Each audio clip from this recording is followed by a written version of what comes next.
Hoy puede ser.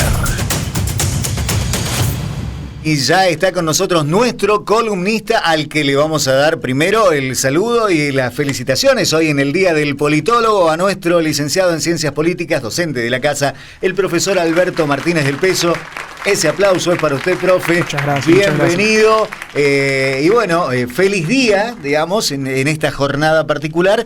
Y vamos abriendo esta columna habitual ya, que hoy la trasladamos al día miércoles para poder saludarlo justamente. Perfecto. Básicamente fue para eso. ¿Cómo estamos, Alberto? ¿Bien? Bien, todo bien. Así que a nosotros nos gusta hacer el chiste de que somos todólogos. Claro, bueno. Así que acá estamos. Bueno, pero ustedes, porque lo decíamos al comienzo, si alguien recién se engancha, el Día del Politólogo en Argentina recuerda la figura de Guillermo O'Donnell. Sí.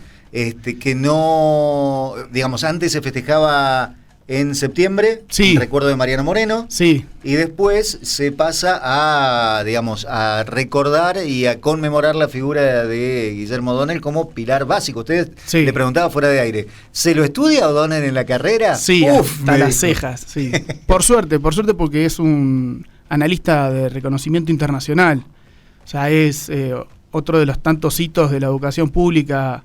Para el que no conoce nada, sí, por ejemplo, sí. ¿Cómo se resume la figura de O'Donnell? ¿Quién es este señor? O'Donnell fue muy gravitante en la época del retorno de la democracia con sus análisis de las democracias post-dictadura.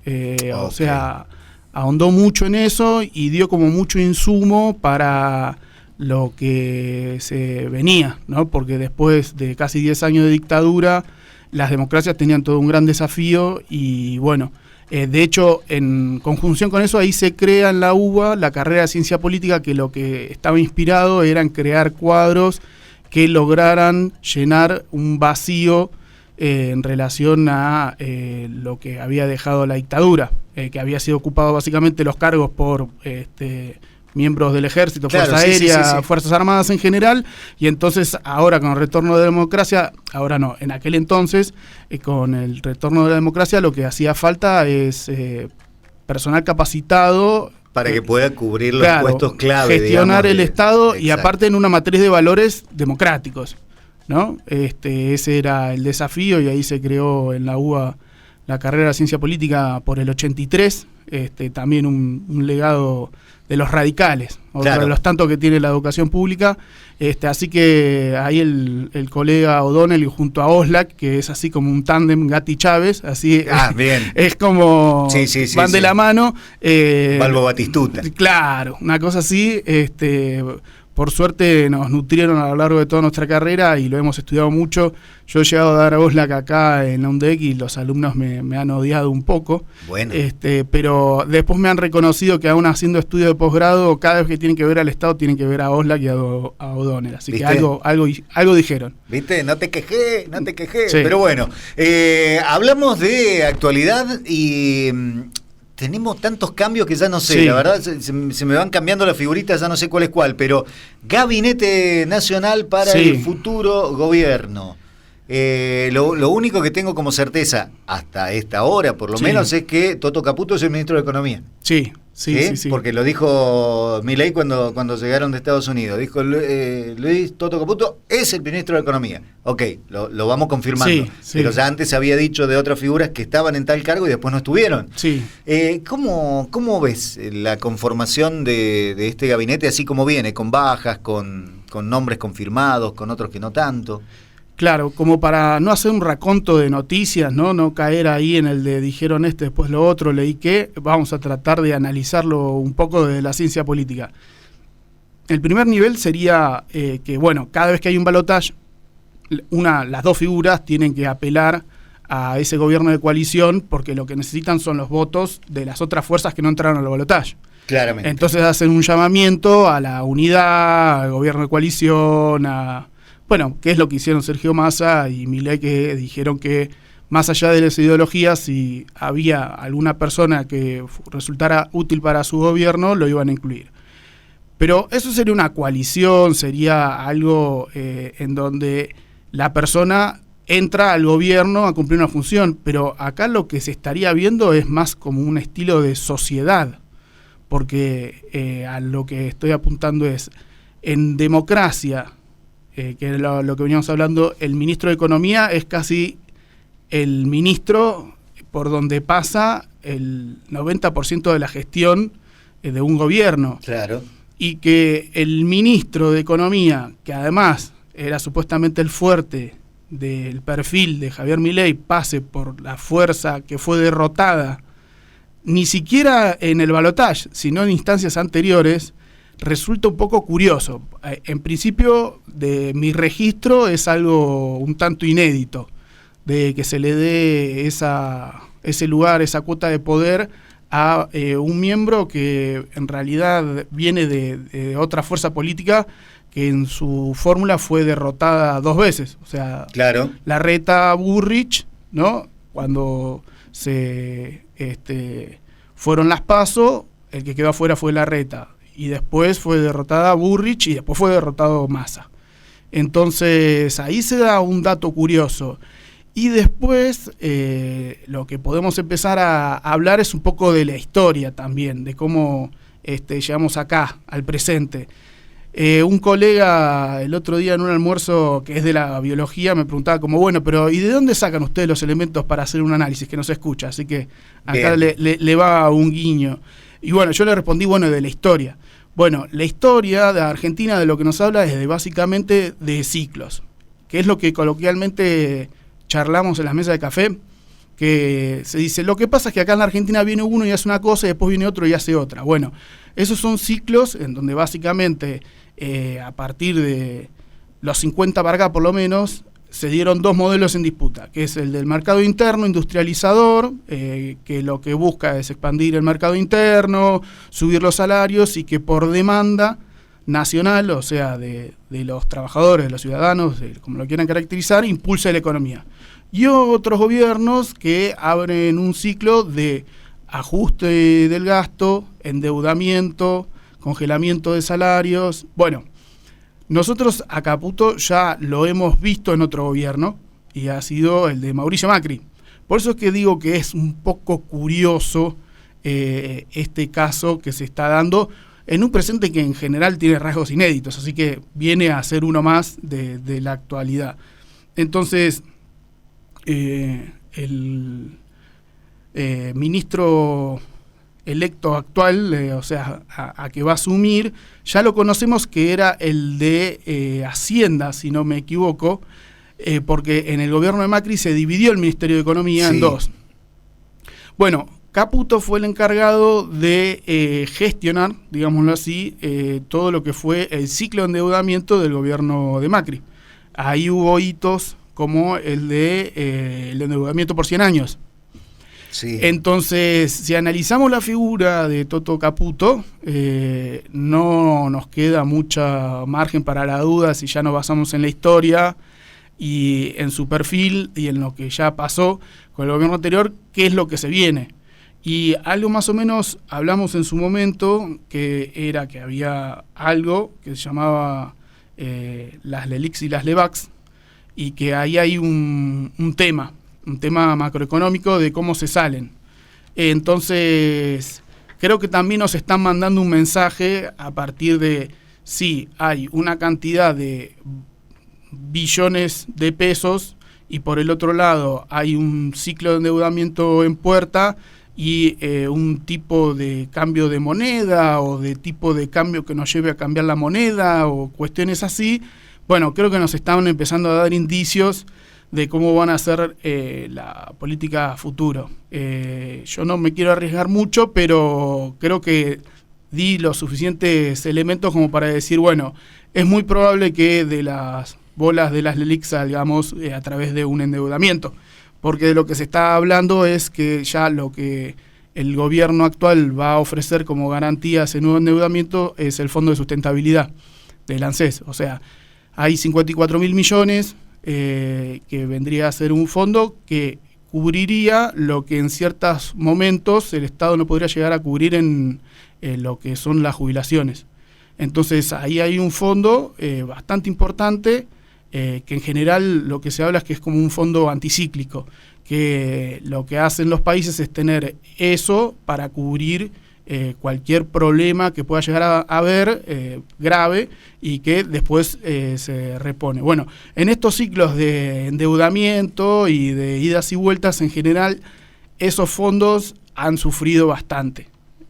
Han sido un poco moneda de cambio en estos vaivenes económicos. Y también no es nuevo, o sea, lo hemos vivido en los 90 con el gobierno de Menem, en donde cierto patrimonio del Estado, de todos los argentinos, se ven un poco afectados por las decisiones de gobierno. Por eso también es un dato curioso que quien vaya a asumir un gobierno recién electo sea el de otro partido político. Así que ahí también habría un juego político en quien tal vez hace el trabajo sucio para desactivar cierta cuestión y después será reemplazado o no. No sé si me explico. O sea, a lo largo de la historia argentina también ha ocurrido que han asumido ministros que han hecho una tarea poco redituable políticamente, hecha la tarea, lo descartan y asume otro con ya el trabajo sucio hecho, ¿no?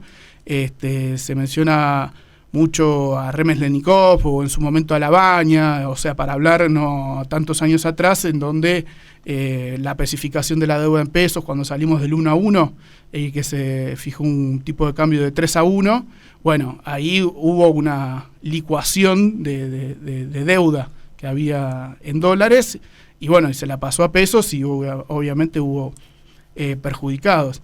Entonces, me parece que la historia, conectando con la ciencia política, nos puede dar un poco de herramientas de perfil al futuro y para entender un poco más y entender que Caputo no es tan nuevo como parece, que eso también es algo que tal vez tendríamos que reforzar un poco, en donde hay ciertos personajes que entran en este nuevo gobierno que no son tan nuevos, porque Patricia Bullrich pareciera que va a ir, siguiendo con el tema de gabinete, a seguridad. Y bueno, Patricia Bullrich tiene repitiendo también el cargo.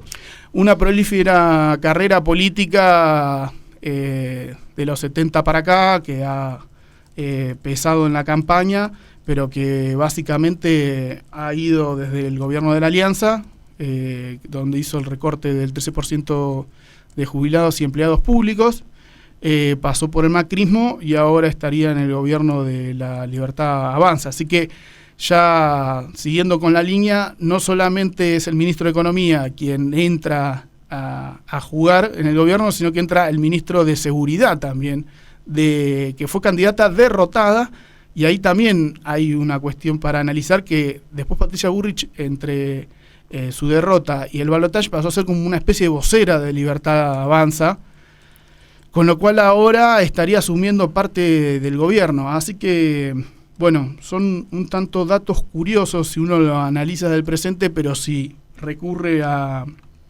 la historia no lo son tanto, para anunciar un poco de la política que se viene a futuro, que si hay algo que la campaña no dejaba lugar a dudas es que esta vez iba a ser lo que se dijo que se iba a hacer, ¿no? Así que se apele a que el gobierno se apoye en figuras que ya han pasado por la administración pública para hacer lo que se dijo que iba a hacer, nos cierra con lo que pasó en la historia. Entonces, bueno, ahí tendremos para ver si realmente el perfil de las personas y la historia nos demuestran que sirven para analizar el presente y encarar al futuro. Bueno, veremos ya para la semana que viene. Calculo que tendremos más confirmaciones, más nombres y demás, como para seguir analizando el gabinete. Te cambio de tema. Sí. Si se quiere te lo cambio de tema, porque sé que es muchísimo más extenso que abordarlo en una charla así en una mesa de radio, pero decíamos, ya que viene el profe, preguntarle, ¿no? Porque hoy, decíamos, se conmemora el Día Internacional de Solidaridad con el Pueblo Palestino, que lo que busca esta efeméride es visibilizar ante el mundo el incumplimiento de la denominada resolución de la partición que aprobó la ONU en el año 1947 y que creo yo es el origen de innumerables conflictos desde entonces hasta ahora, incluso los que estamos atravesando en este momento, porque digamos, podría haber un reclamo diplomático y no ese es el camino que se ha elegido. A su vez, eso genera una respuesta armada por parte del Estado de Israel que yo creo que la mayoría considera y consideramos ya excesiva. Sí. Bueno, es la historia de ese conflicto, el uso desproporcionado de Israel para lo que es ese conflicto. El problema que tienen los palestinos y por qué tenemos que celebrar su día es que no tienen Estado. O sea, son uno de los ejemplos que en el manual cívico aplican como excepción de que son una nación sin Estado. O sea, eran habitantes de una región en donde, como hablamos en otras veces pasadas, se impuso otro Estado que es el de Israel, y ahí vamos a lo de Naciones Unidas y de nuevo a la historia. Los palestinos en general,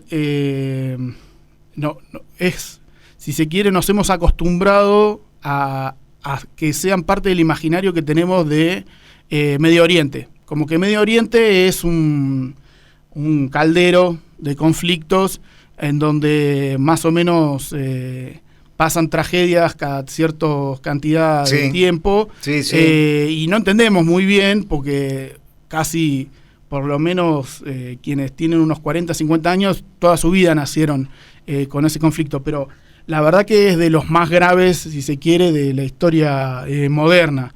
En una región en donde hay muchos intereses en disputa, quienes están ahí, por ejemplo en la Franja de Gaza, es un territorio en donde viven 2 millones de personas, en donde tiene 40 kilómetros por 10 kilómetros, o sea... Claro, sí, es un territorio muy pequeño. Sí, con una gran densidad poblacional y en donde dependen en todo de Israel. Es decir, del agua, de su economía. Como no tienen Estado, básicamente su subsistencia depende de lo que Israel les provee.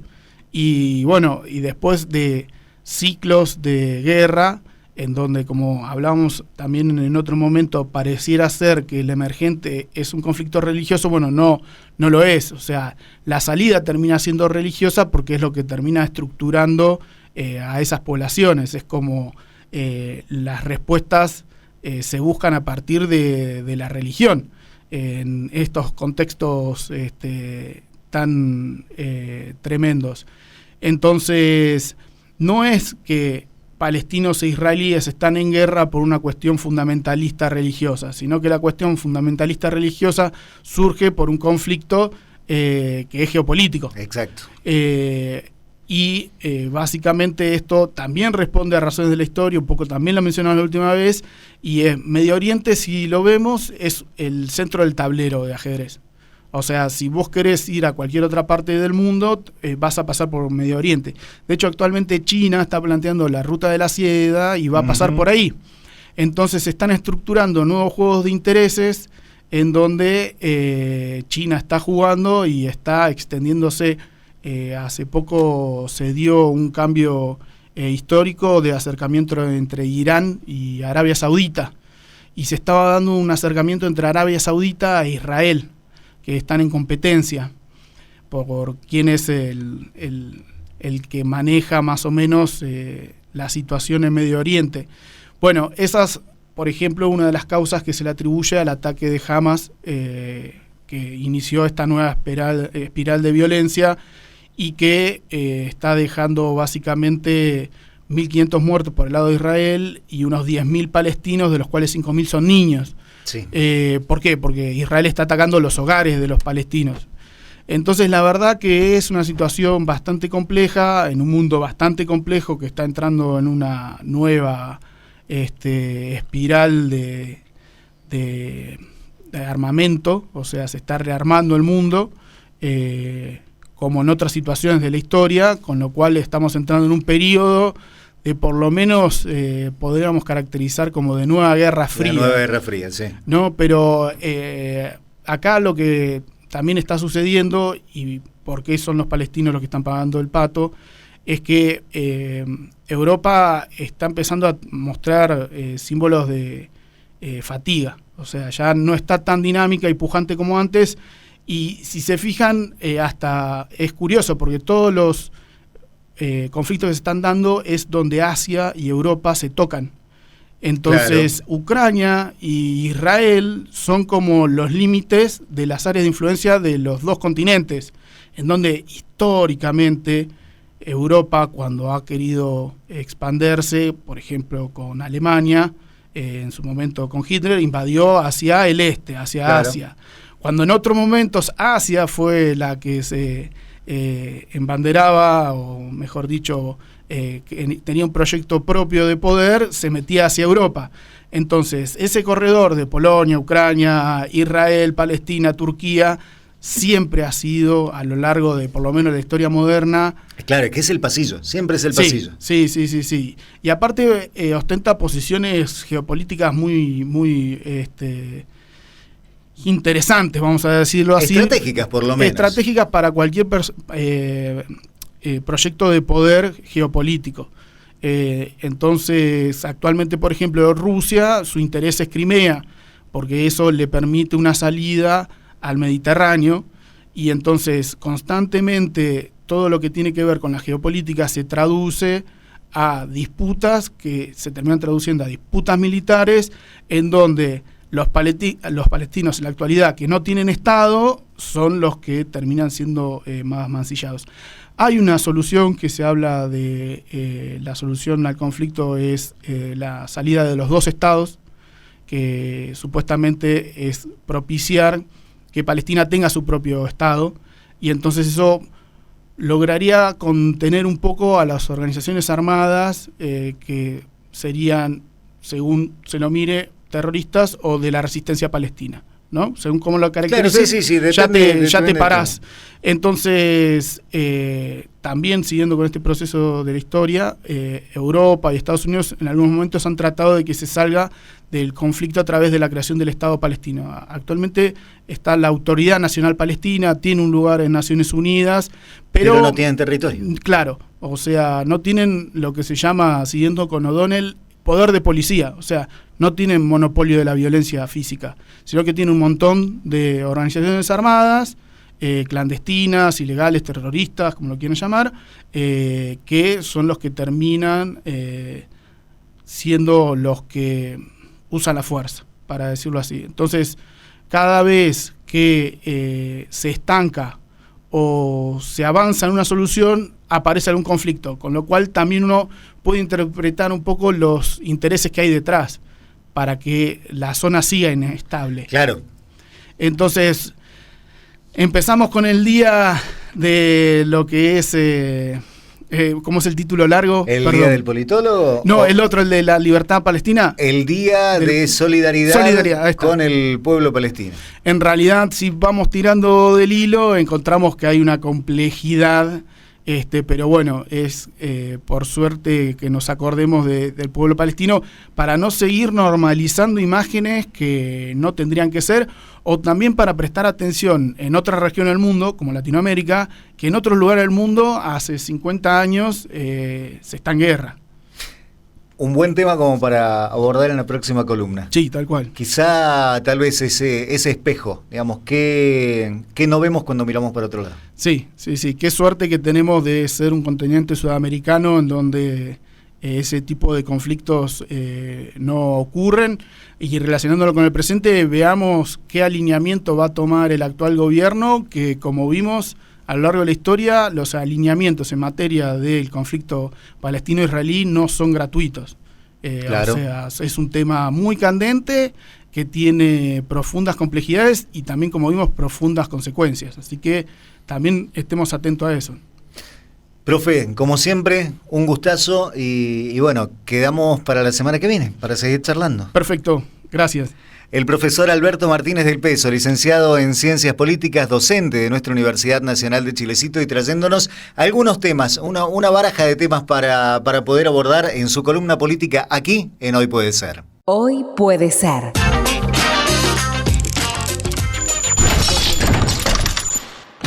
Porque lo que traiga el día depende de vos.